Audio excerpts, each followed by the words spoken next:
Bonjour à toutes et tous, je suis ravie de vous retrouver dans cette nouvelle vidéo pour vous parler de l'ange qui va régir du 25 au 29 février.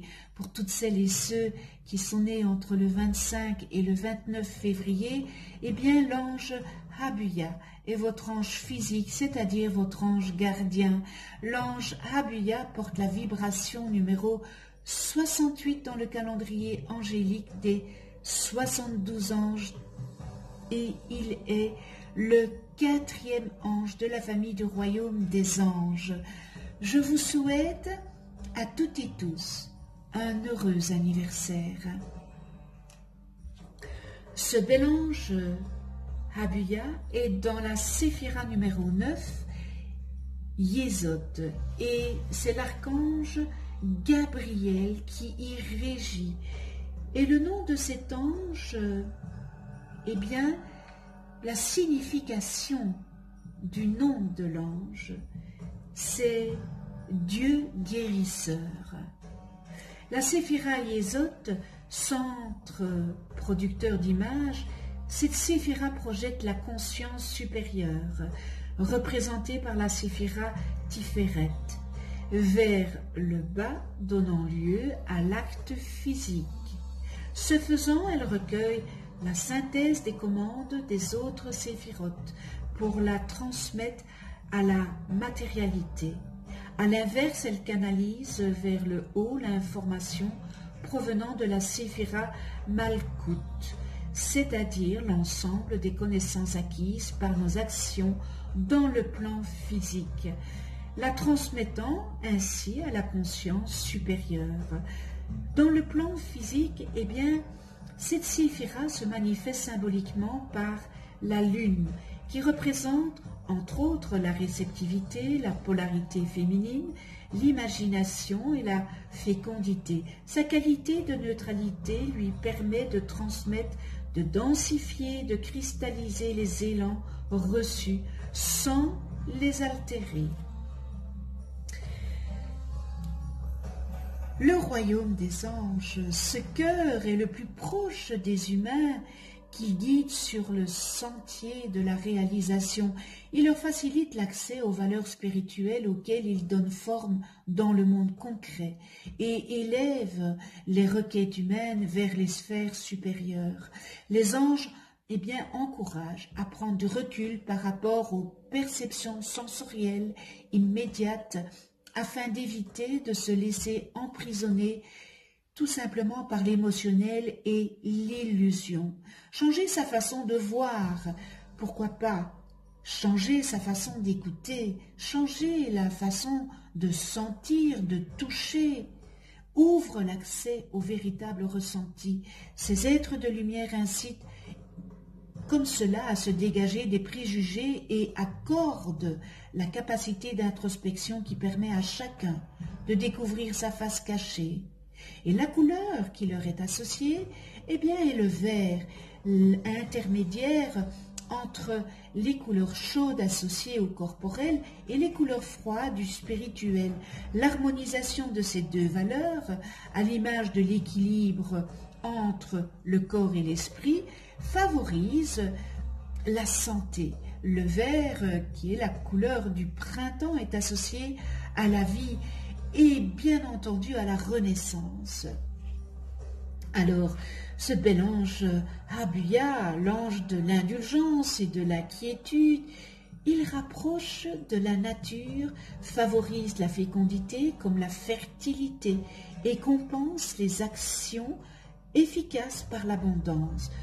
Ce bel ange est un ange aussi guérisseur, il accorde la compréhension des lois divines et favorise l'harmonisation de tous les organes. Il inspire le choix d'une vie saine, gage de bonne santé. Il nous aide à retrouver la santé et l'équilibre de vie à l'intérieur de nous. Il nous permet d'être à l'écoute de nous-mêmes, de notre corps, de nos besoins et des demandes de notre corps. Il nous permet d'être dans une écoute intuitive, dans une réceptivité féminine envers celui-ci. Lui donnant ainsi la liberté de resplendir la santé et la beauté.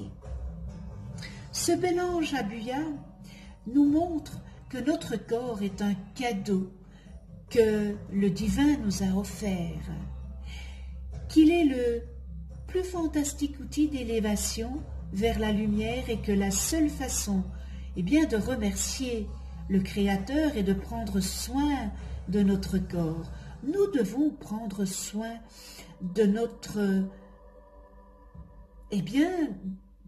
voiture. Notre corps est notre moyen de nous déplacer.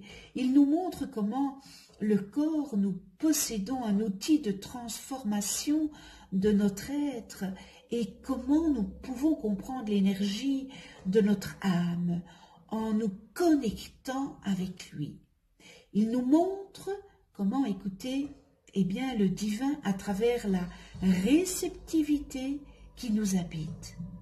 Ce bel ange Abuya nous aide à équilibrer à l'intérieur de nous les émotions qui nous permettent de procréer le divin, notamment notamment les énergies sexuelles, n'est-ce pas? Il nous montre comment équilibrer le féminin qui nous ouvre les portes du divin et comment le matérialiser sous forme de création et de vie.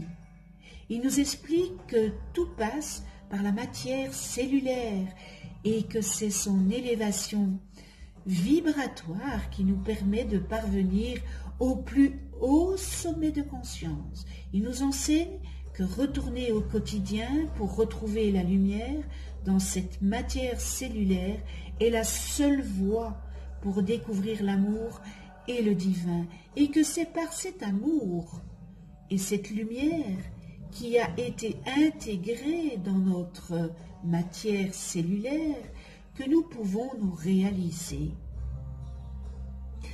L'amour qui a été apporté par tous les anges depuis le premier s'est profondément inscrit dans la matière, il a pris sa place dans le quotidien et s'est mémorisé dans chacune, mais vraiment dans chacune de nos cellules.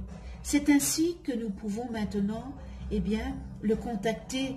Cet amour et cette lumière nous reconduisent alors à nos origines et en nous branchant sur la matière de nos cellules, nous retrouvons la connexion avec les êtres des étoiles. Alors ce bel ange, il nous aide à retrouver la paix dans le cheminement vers notre âme. Il nous permet de retrouver la paix avec le Créateur et par rapport à ce qu'il nous enseigne, il nous fait découvrir différents sens qui ouvrent notre intuition, dont notamment l'esprit subtil de la nature par tous les parfums qui la composent et qui participent à l'élévation de notre être. L'utilisation des sens dans une énergie d'ouverture nous permet de découvrir une autre dimension à l'être. Essayons par exemple de toucher notre peau en conscience et nous nous rendons compte qu'il existe une qualité d'échange et une réciprocité vibratoire entre notre peau et la vibration des étoiles que nous n'avions pas perçue auparavant.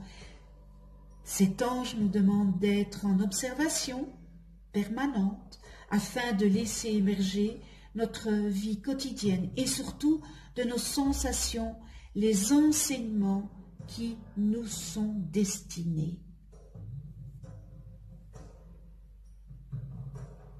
La guérison ne peut être réelle et efficace et définitive que lorsqu'elle a touché tous les corps. Et la guérison commence par la compréhension du sens de la maladie ou de l'accident. Trouver un sens à ce qui arrive est la première des choses à faire si vous voulez comprendre le système de guérison.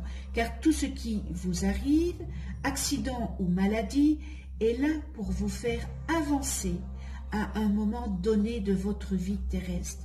La guérison commence par l'acceptation, la reconnaissance que tout ce qui arrive est créé par vous-même. Ensuite, il y a la partie acceptation et pardon qui est très importante, et cette partie demande beaucoup d'amour. Le lâcher-prise est le meilleur moyen de retrouver cet amour en vous. Chaque fois que vous avez une blessure, il est important de relever les éléments qui peuvent vous donner des indications sur ce que vous avez. Ensuite, vous faites l'acceptation et le pardon. Et en toute logique, la maladie doit partir.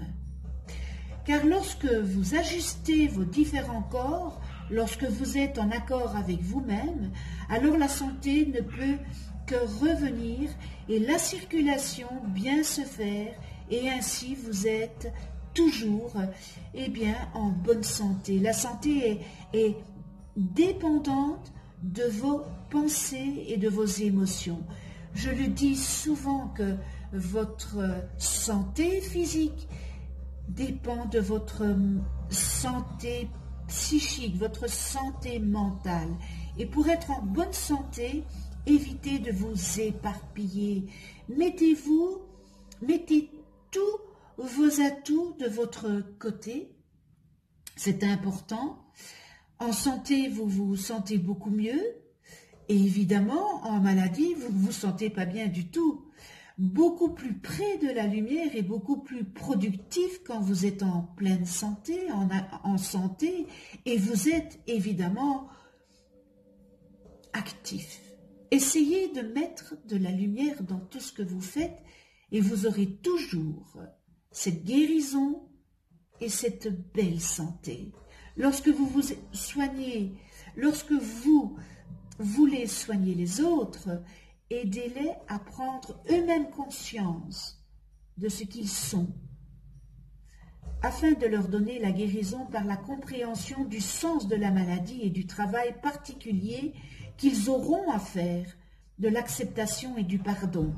Maintenant, si vous êtes face à une personne qui ne veut pas comprendre ça, ça va être très difficile de lui faire comprendre que la source de ces mots vient de ses émotions, de ses pensées. Tout ça, c'est dépendant de ses émotions et de ses pensées. Et si cette personne est prête à faire ce travail, alors vous pouvez engager un processus de guérison avec elle. Sinon, ce n'est même pas la peine.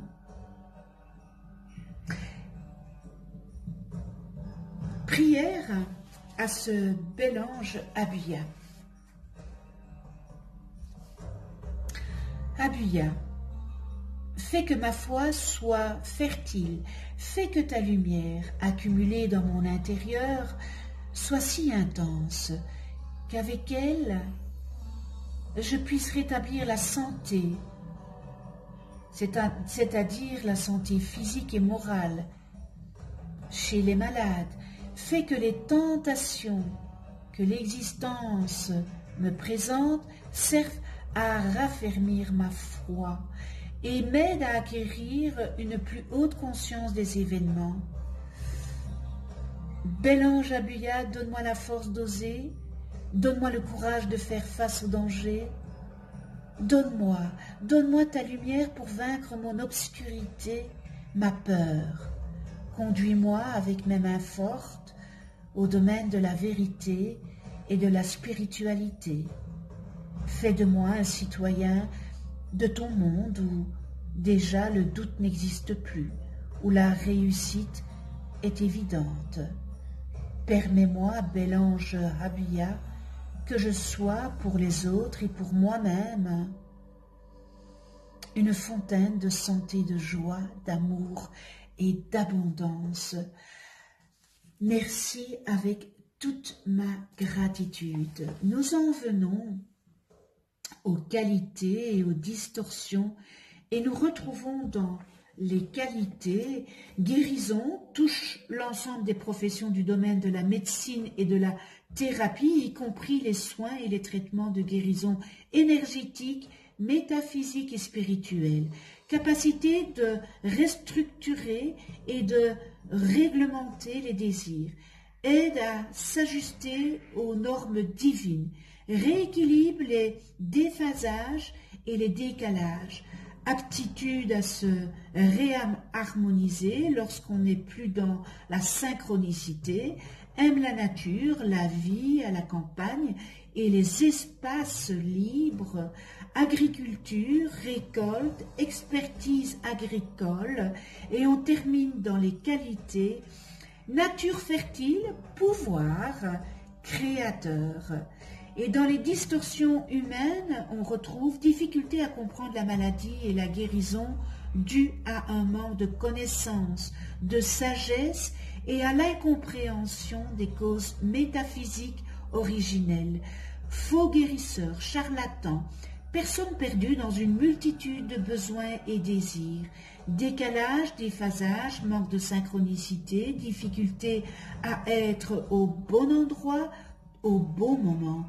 Double vie, décalage entre les pensées et les émotions. Déphasage entre, d'une part, ce que l'on souhaite être et faire, et d'autre part, ce que l'on est et ce que l'on fait.